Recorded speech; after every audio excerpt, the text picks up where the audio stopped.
నమస్తే. అధికారం ఉన్నప్పుడు ఇష్టానుసారంగా రెచ్చిపోతే అధికారం కోల్పోయిన తరువాత అంతకంటే ఎక్కువ ఇబ్బందులు పడాల్సి వస్తుంది అని కొందరు సీనియర్ రాజకీయ నేతలు తరచూ చెప్పే మాట. ప్రస్తుతం ఏపీలో అదే జరుగుతోంది. గడిచిన 5 ఏళ్లలో ఓ రేంజ్లో టీడీపీని ఆడుకుంది వైసీపీ. ఏపీలో కూటమి సర్కార్ అధికారంలోకి రాగానే సరస్వతి పవర్ ఇండస్ట్రీస్ భూములపై ఫోకస్ చేసింది.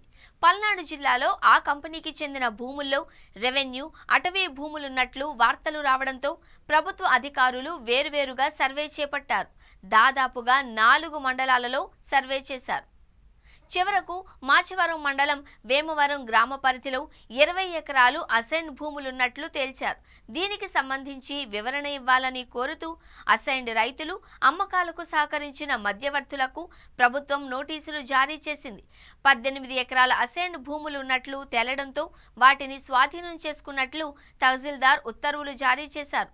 ఈ భూముల లోతుల్లోకి వెళితే సరిగ్గా వైఎస్ఆర్ హయాంలో సరస్వతి పవర్ ఇండస్ట్రీస్ పరిశ్రమ కోసం 1716 ఎకరాల భూములను కేటాయించారు.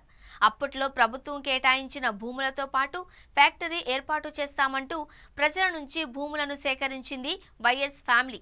అందులో అటవీ భూములు, వాగులు, వంకలు ఉన్నాయి. దాదాపు 2 దశాబ్దాలు గడుస్తూ ఉన్నా అక్కడ ఫ్యాక్టరీ నిర్మించలేదు. ఈలోగా అధికారంలోకొచ్చిన జగన్ ప్రభుత్వం ఆయా భూముల్లో గనుల లీజును 50 ఏళ్లకు పెంచుతూ ఉత్తర్వులిచ్చింది. అంతేకాదు, పరిశ్రమ ఏర్పాటు చేయకపోయినా నీటి కేటాయింపు చేశారు.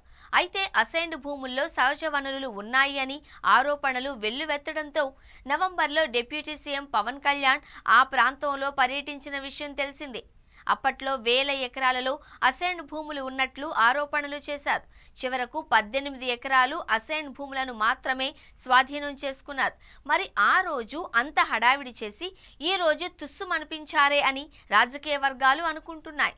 ఈ చర్యలు జగన్పై పెద్దగా ప్రభావం చూపవు అని కూడా అంటున్నారు.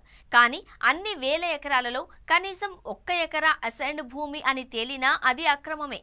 కాబట్టి వైసీపీ నేతలు దీనిపై ఎలాంటి స్టాండ్ తీసుకుంటారో చూడాలి.